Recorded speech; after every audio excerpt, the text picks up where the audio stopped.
Bonjour, Eric Gibaud, ericgibaud.com, et aujourd'hui je te reçois sur l'île de La Gomera, une des îles Canaries, où je suis venu quelques jours pour essayer du matos, enregistrer des vidéos, faire des photos, et entre autres, cet objectif TT Artisan 25 mm f2 que j'ai essayé sur mon XE1 de Fuji, mais il existe dans d'autres montures pour d'autres marques.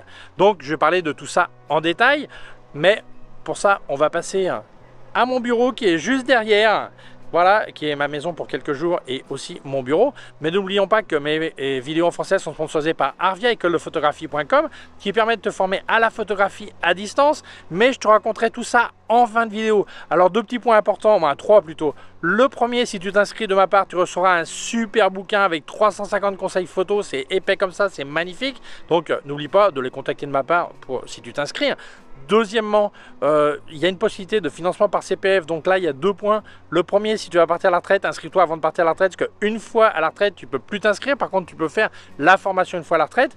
Et si jamais la loi qui est déjà votée s'applique, eh bien, il n'y aura plus de financement à 100% par CPF, sauf pour les demandeurs d'emploi. Donc, je te conseille de t'inscrire au plus vite, parce que ce qui compte, c'est la date d'inscription et non pas la date d'application de la loi. Donc, je t'en parle de tout ça en fin de vidéo. Continuons. Alors me voici à l'intérieur. Alors regarde pas la déco parce que c'est temporaire, c'est pas fini, ça fait plusieurs mois que je l'ai, mais pas eu le temps de terminer la déco et tout ça.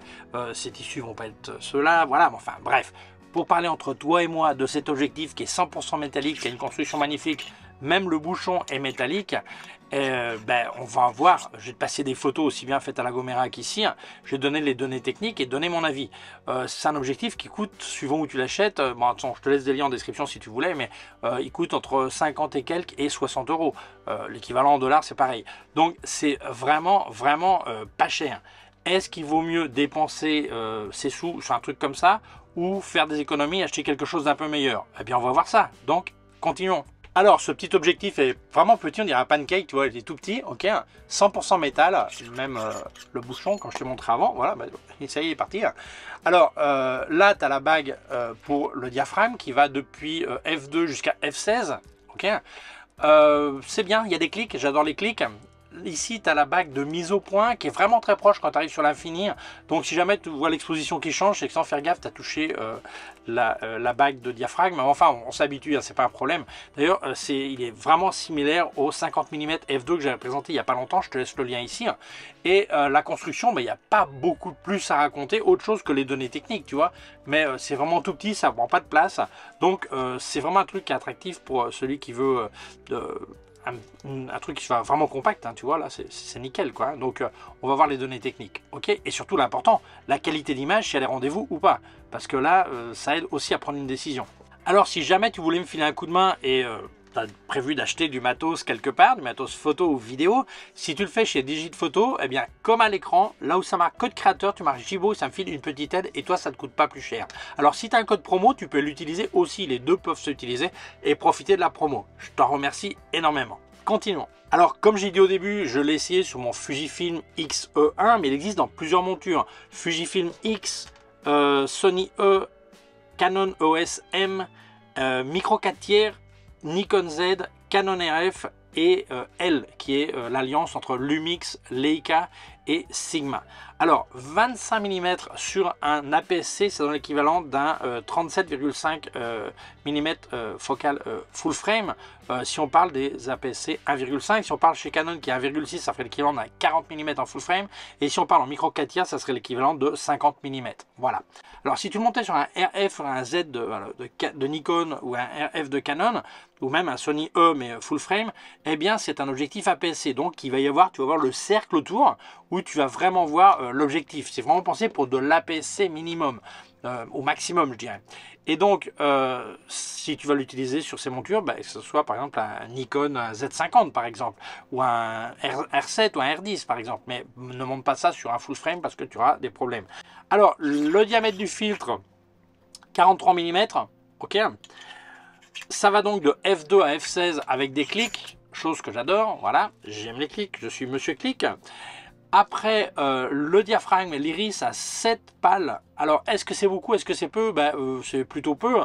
Donc, il n'y a pas, un flou qui est incroyable. Il est pas mal, hein, il est OK. Hein. Même si tu as F2, l'idée, c'est pas forcément d'avoir des flous de dingue. Mais enfin, le flou est à crémeux et pas mal, OK.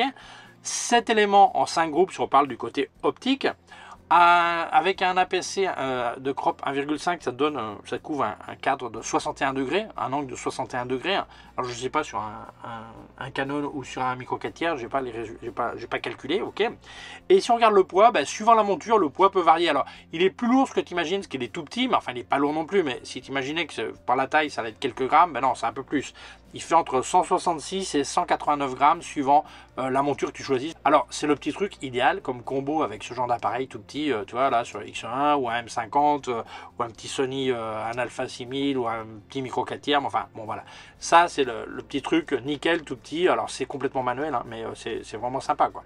Donc on va voir la qualité d'image de suite. Alors cet objectif est 100% manuel, il n'y a aucun contact avec l'appareil, ça veut dire que suivant l'appareil que tu veux utiliser, tu dois peut-être indiquer de faire des photos sans objectif. Alors tu mets l'objectif, mais pour lui l'appareil c'est comme s'il n'y avait pas d'objectif, donc il faut l'autoriser.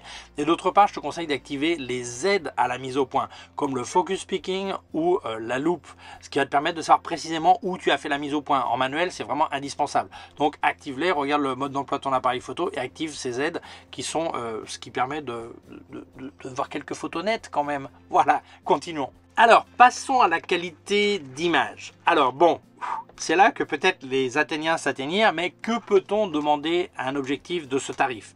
Eh bien, on va voir. La distorsion, pour moi, c'est le premier truc flagrant que j'ai vu.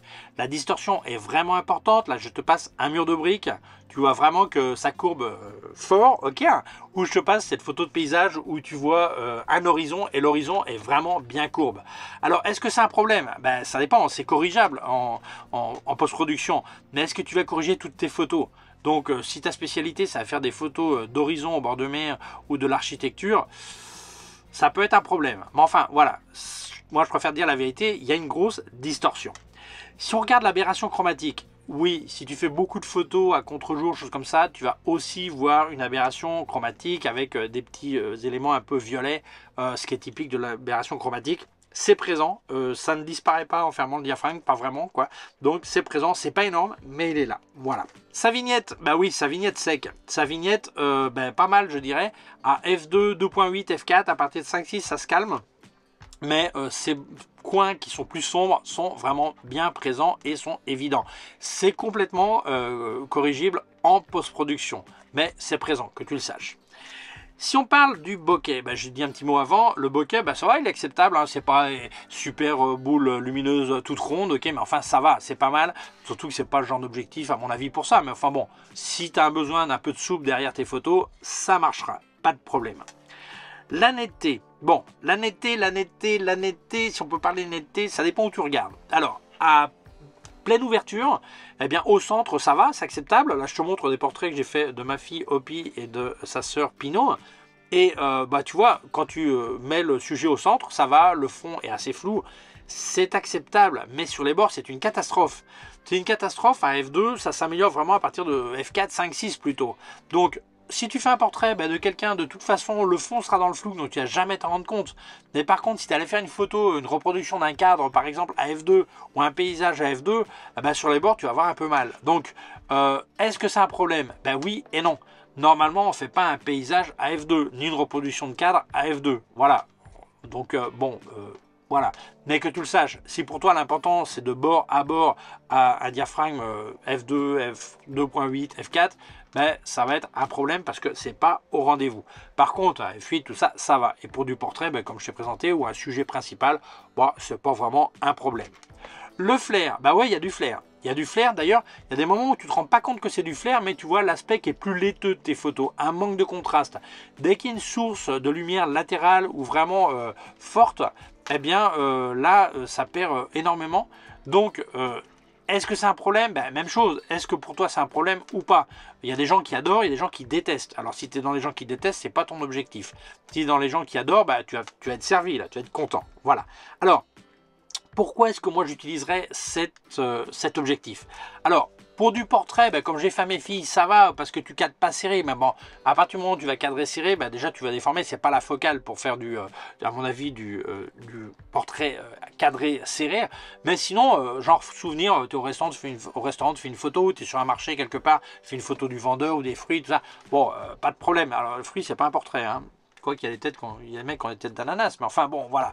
Donc, voilà. Moi, je pense que portrait limite, pour moi, c'est la photo de rue, la photo souvenir, la photo vacances, truc comme ça qui prend pas de place.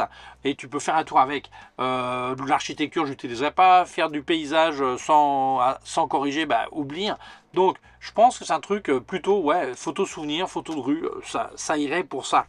Alors, est-ce que c'est un objectif que je trouve recommandable?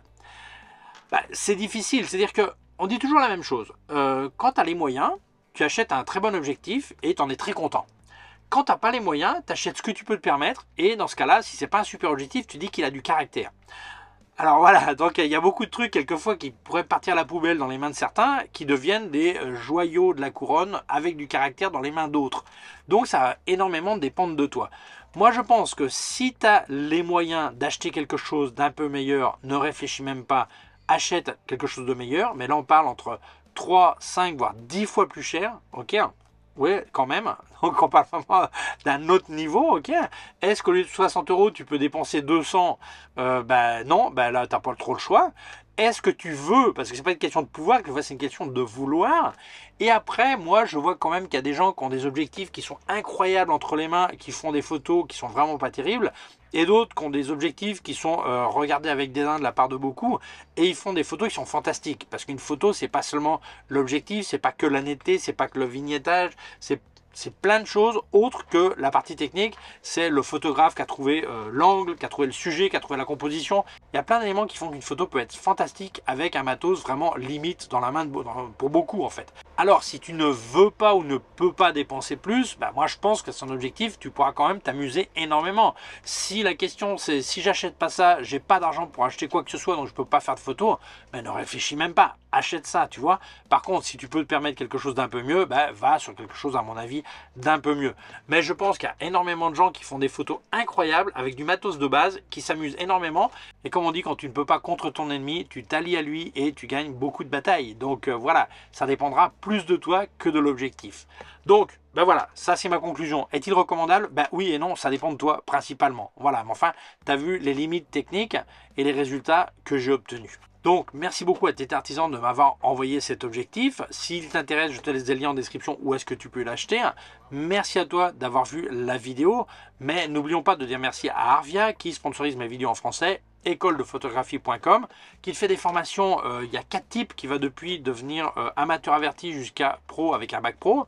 Les formations durent de 8 à 12 mois suivant celle que tu choisis et tu passeras 10-12 heures par semaine. Il y a des gens qui passent 8, il y a des gens qui passent 15, ça dépend de l'avancement du cours, ça dépend de tes connaissances au départ. Bon, voilà, ça dépend un peu de chacun. Alors, c'est complètement compatible avec ton travail. D'ailleurs, c'est pensé pour les gens qui travaillent, même... tu peux être au chômage, ça compte comme quelqu'un d'actif de même manière. Ça veut dire que tu as la possibilité de te financer par le fameux CPF, compte personnel de formation. Tu peux aussi te financer autofinancement, c'est-à-dire tu payes de ta poche, ou aussi par Pôle emploi, ça dépend où tu te trouves, voilà, et de tes conditions personnelles.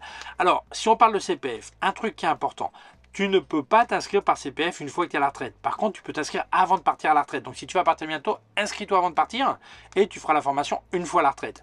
La même chose, la loi sur le CPF a changé. Ça veut dire que quand elle va être appliquée, il n'y aura plus de financement à 100%, sauf pour les demandeurs d'emploi. Donc, tu devras mettre une partie de ta poche. Mais pas qu'avec la photographie, avec toutes les formations CPF. Donc inscris-toi plus vite avant que la loi soit appliquée. Ce qui compte, c'est la date d'inscription et non pas la date de commencement du cours. Ok, donc ça, c'est très important. Alors, les formations, il y a un peu de tout. Tu vas apprendre plein de choses et tu vas avoir des exercices théoriques, mais aussi pratiques à faire, que tu vas monter sur la plateforme. Ce sont des professeurs diplômés en photographie qui vont te corriger. Tu as un rendez-vous par semaine avec ton prof qui va de manière virtuelle t'expliquer ce qui est bien, ce qui n'est pas bien, comment t'améliorer, tout ça. Et quand je vois les commentaires de gens qui font les formations, ils ont l'air très très contents. Alors n'oublie pas de les contacter de ma part, parce que si tu t'inscris à la formation après avoir démarré, je crois après 1 ou 2 mois, le temps de vérifier ton assiduité, tu recevras un magnifique livre de 350 conseils photos qui est épais comme ça. Donc voilà, donc si tu t'inscris, fais-le de ma part. Et bien voilà, donc merci Arvia d'avoir sponsorisé cette vidéo. Je te laisse leur téléphone qui est gratuit, le site web, le email. Ils préfèrent un coup de téléphone parce que ça permet de répondre directement à tes doutes et tes questions. Voilà, donc merci à eux, merci à toi d'avoir vu la vidéo. Si tu penses qu'elle peut intéresser d'autres personnes, je t'invite à la partager sur les réseaux sociaux. Si tu ne l'as pas encore fait, fait, je t'invite à t'abonner à ma chaîne YouTube. Il y a un petit bouton par là, une clochette. Si tu appuies sur la clochette, tu recevras un avis quand je monte une nouvelle vidéo. Mon site web ericgiraud.com/fr pour la version en français. Mes cours de photographie en vidéo ericgiraud.com/fr/cours en ligne. C'est une quelconque question, tu peux laisser un commentaire dessous. Je te laisse aussi des liens de mon matos sur Digiphoto. Alors n'oublie pas, si tu achètes chez eux, c'est vraiment sympa. Là où ça marque code créateur, tu marques Gibaud. Ça me file une petite aide, ça te coûte pas plus cher. Et si tu as un code promo, tu peux aussi le mettre en même temps du côté code promo et profiter aussi de la promo. Et quoi d'autre? Eh bien voilà, je te laisse aussi des liens de tout ce que j'ai testé de KF Concept, Sandmark et les Flash Westcott. Aussi des liens affiliés dont ceux de TT Artisan. Et aussi un lien de mon compte PayPal au cas où tu veux faire un don. Prends soin de toi, à très bientôt. Ciao.